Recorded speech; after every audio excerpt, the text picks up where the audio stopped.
It's the evening of December 29th, 1972. An Eastern Airlines flight is circling over the Florida Everglades while the pilots try to fix an issue with a landing gear.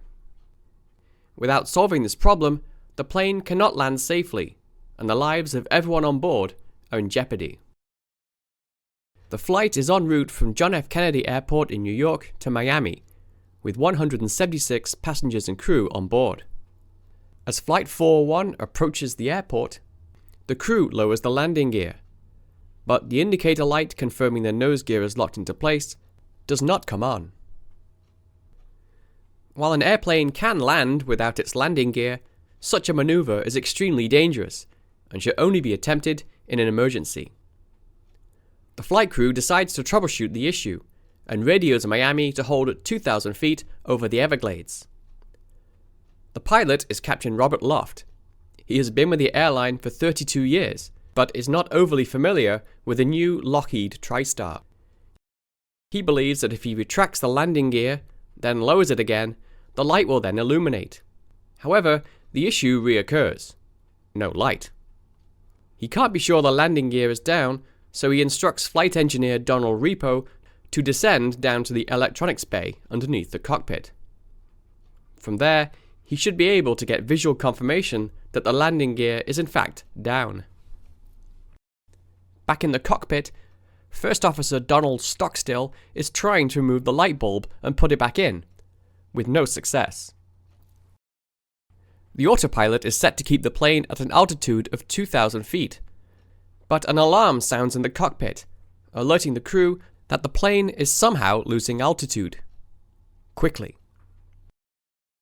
But the pilots are so focused on the light bulb that nobody notices. Meanwhile, at Miami International Airport, the air traffic controller notices that Flight 401 is now at only 900 feet. Although it had become one of the first airports to install an advanced secondary radar, its accuracy was still questionable. Captain Loft asks permission to turn the plane around and approach again, which is granted. As First Officer Stockstill enters a new heading into the autopilot, he notices the dangerously low altitude. We did something to the altitude? What? We're still at 2,000, right? Hey, what's happening here? Captain Loft immediately pitches up the nose to gain altitude, but it's too late. At 11:42 p.m., Eastern Airlines Flight 401 plows into the Florida Everglades at 365 kilometers an hour. The impact tears the plane apart, throwing debris and passengers out into the swamp. Back in the control tower, the radar is no longer picking up the plane's transponder signal. The controller radios down. Eastern 401, I've lost you on the radar there. What's your altitude now? There is no reply. Another pilot soon delivers the chilling news. Miami Tower, this is National 611. We just saw a big explosion. Looks like it was out west. I don't know what it means, but I thought you should know. In the Everglades, the survivors are met with a devastating scene. Some passengers are thrown as far as 100 meters away from the plane. Others are still strapped into their seats. Some upright, others face down in the swamp. Other passengers are simply standing around, unharmed but slightly disoriented. Much to their relief, help is on the way, only it isn't the authorities. The first people to realize what has happened to Flight 401 are not the air traffic controllers, but airboat pilot Robert "Bud" Marquis and his hunting partner Ray Dickinson, who are out on the swamp catching frogs when they catch sight of the plane coming in low overhead. They rush to the scene. People all around them are screaming and crying. The two men jump into the water and try saving anyone they can find. A Coast Guard helicopter soon arrives on scene. Marquis and Dickinson use their airboat to ferry survivors there. Rescuers soon head to the cockpit, where they find Captain Loft barely alive. Unfortunately, he would soon perish, along with First Officer Stockstill and Flight Officer Repo.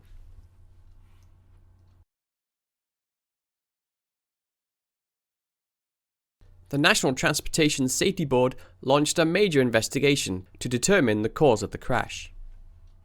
While reviewing the flight data recorder, investigators determined the bulbs in the nose gear light were in fact burnt out. The landing gear had been down and locked into place the whole time, although the flight crew had no way of knowing this. While turning in his seat to talk to his crew members, Captain Loft had accidentally pushed on his control column and disengaged the autopilot. A warning sound was emitted, but the crew were so busy dealing with the light bulb and landing gear to notice. Investigators then turned their attention to air traffic control and wondered how they could have prevented the disaster. While the secondary radar system was in fact state-of-the-art, its data was often unreliable and required up to 3 sweeps to gather the correct information. Also, an altitude of 900 feet was not deemed dangerous, and the controller was under no obligation to ensure that Flight 401 remained at 2,000 feet. In its final report, the NTSB, for the first time ever, cited an over-reliance on automation as a major contributor to an accident, noting that in just a few short months, TriStar pilots had found its sophisticated autopilot to be so reliable that they habitually allowed it to control the plane, with little to no oversight. The report also pointed to a lack of proper crew resource management as a contributing factor, specifically the failure of the captain to delegate. Had he merely commanded the flight engineer to deal with the landing gear, the first officer to fly the plane, while he manned the radio, the crash would probably have been avoided. In total, 101 passengers and crew perished in the crash of Flight 401, including 3 members of the flight crew and 2 flight attendants. The story of Flight 401 did not stop with the crash. Parts and equipment from the plane were installed on other TriStars in the airline's fleet. Soon, passengers and crew were reporting lifelike apparitions of the flight crew on subsequent flights. Sightings were so common that Eastern Airlines had to tell its employees to stop reporting such ghost sightings in the flight logs.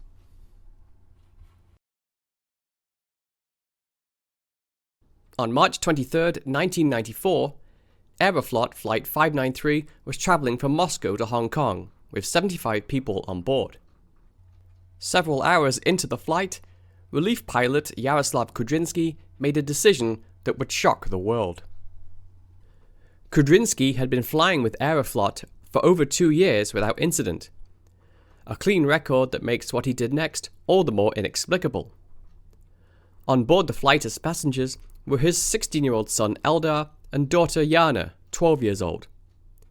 It was quite normal at the time to invite children on board the flight up to the cockpit to take a look at the controls. Kudrinsky, however, went one step further. He invited his children to take turns sitting in his seat and manipulate the actual controls. Yana went first. The autopilot was flying the plane at this point, and as she played with the steering column, Kudrinsky made a small adjustment to the autopilot heading so that his daughter would think that she was actually steering the plane. Other members of the flight crew were present, but said nothing about the irregular activity. One crew member even offered to take pictures of his kids at the controls. The atmosphere was relaxed as Yana left the pilot seat and Eldar took over. Once again, Kudrinsky invited his child to play with the controls while subtly manipulating the autopilot heading, when things started to go horribly wrong. While Yana was extremely gentle with the controls during her turn in the pilot's chair, Eldar was not. For over 30 seconds, he applied a continuous force on the control column, something which, by design, caused the autopilot to partially switch itself off. A warning light came on to indicate that this had happened, but nobody noticed it. Eldar then proceeded to push the control column very slightly to one side, causing the plane to bank in that direction. At around 8:55 p.m., Eldar asked his father why the plane was banking to one side. Kudrinsky admitted that he didn't know why the plane was turning. His colleagues suggested that they had entered a holding pattern, yet the angle at which the plane was banking became severe, and panic erupted in the cockpit. The sudden increase in G-forces caused by the banking incapacitated the pilots, leaving them to shout instructions to Eldar. The teenage boy, who had never received flight training, was not in a position to follow them. The sharp angle at which the plane was banking caused it to lose altitude. The autopilot attempted to fix the problem by pitching the nose upwards and increasing thrust, but this just caused the plane to stall. Unable to do anything further, the autopilot disengaged completely. Another automatic system then kicked in to try and save the plane from stalling. It did this by sending the plane into a nosedive. In the cockpit, there was panic. Kudrinsky managed to claw his way back to his seat despite the massive G-forces and took control once more. Between them, he and First Officer Igor Piskaryov wrestled the plane from the nosedive, only to overcompensate, stalling the plane once more and sending it corkscrewing toward the ground.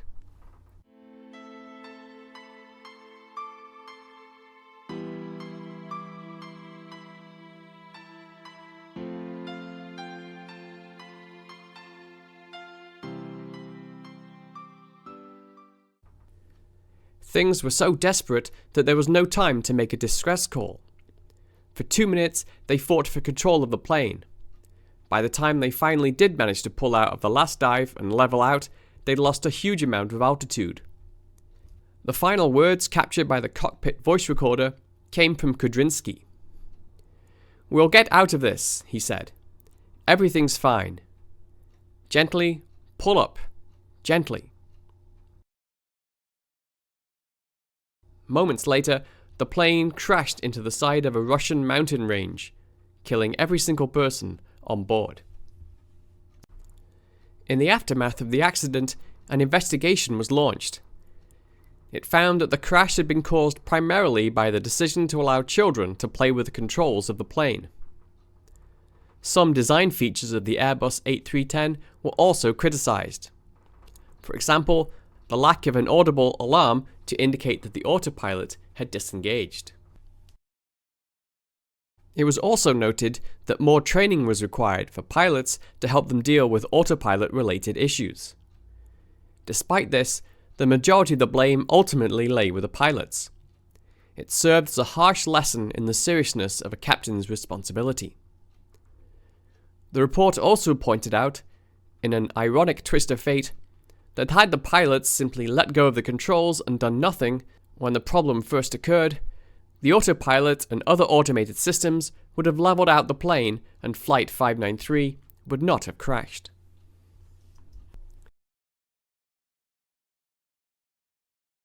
June 2nd, 1983. An Air Canada DC-9 is in a life or death situation. Its passenger cabin is filled with smoke and it must land immediately. It's just before 7 p.m. and Air Canada Flight 797 is cruising at 33,000 feet over Kentucky. The flight is en route from Dallas to Montreal with a stopover in Toronto. There are 46 passengers and crew aboard. In the cockpit, 3 circuit breakers have popped out. Like fuses, they protect delicate electrical circuits on the plane from becoming overloaded.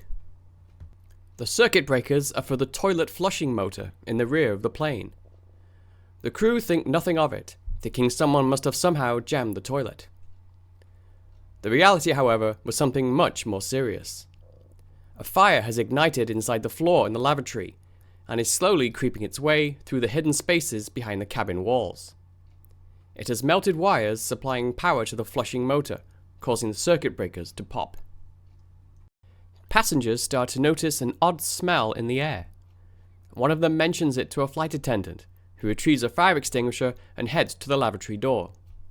Upon opening it, she is met by a blast of smoke, but no fire is detected. Back in the cockpit, Captain Donald Cameron puts on his oxygen mask as a precaution. Luckily, the plane is only half full, so passengers are moved towards the front of the plane and away from the smoke. At 7:06 p.m., a warning light in the cockpit illuminates, warning of a failure of one of the electrical generators. Realizing the plane could lose electrical power at any moment, Captain Cameron radios air traffic control to advise. 1 minute later, the plane loses electrical power altogether. The cockpit voice recorder and flight data recorders cease recording, while most of the pilot's instruments fail. The captain declares an emergency and heads for the nearest airport, Cincinnati. In the passenger cabin, the smoke has intensified and has now reached the cockpit itself. Although the crew have full-face oxygen masks which could protect them from the smoke, the passengers do not.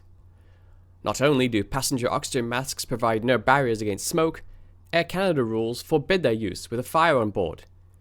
The mass release of oxygen could provide additional fuel. As a result, the passengers were fully exposed to the smoke. At 7:20 p.m., after fighting with not only the smoke but also the plane's controls, Flight 797 touches down on the runway at Greater Cincinnati International Airport. But their troubles are only beginning. Just 90 seconds after the plane came to a halt, the passenger cabin explodes in flames. An unstoppable wall of fire sweeps forward from the back of the plane, consuming everything in its path. While firefighters work to control the blaze, flight attendants line up the passengers for a head count. Although all 5 crew have escaped, 23 of the 41 passengers are not accounted for. So what caused this deadly fire? Investigators from the National Transportation Safety Board considered the obvious cause: a cigarette. The lavatory trash bin, however, yields no such evidence. Investigators begin to comb through the wreckage for clues. They also study the history of the plane and soon uncover a number of problems. In the year prior to the disaster, over 70 separate maintenance issues had been logged. 4 years prior, the plane's rear bulkhead had failed, causing an explosive decompression that led to an emergency landing. The accident report, issued in August of 1984, concluded the probable cause of the accident was a fire of undetermined origin. While praising the captain for exhibiting outstanding airmanship without which the plane and everyone on board would certainly have perished, the report also criticized the crew for the delayed decision to institute an emergency descent. In the aftermath, several safety recommendations were implemented, including the installation of fire extinguishers in lavatories, fire-blocking seat materials, and improved markings in the passenger cabin to highlight passenger exits.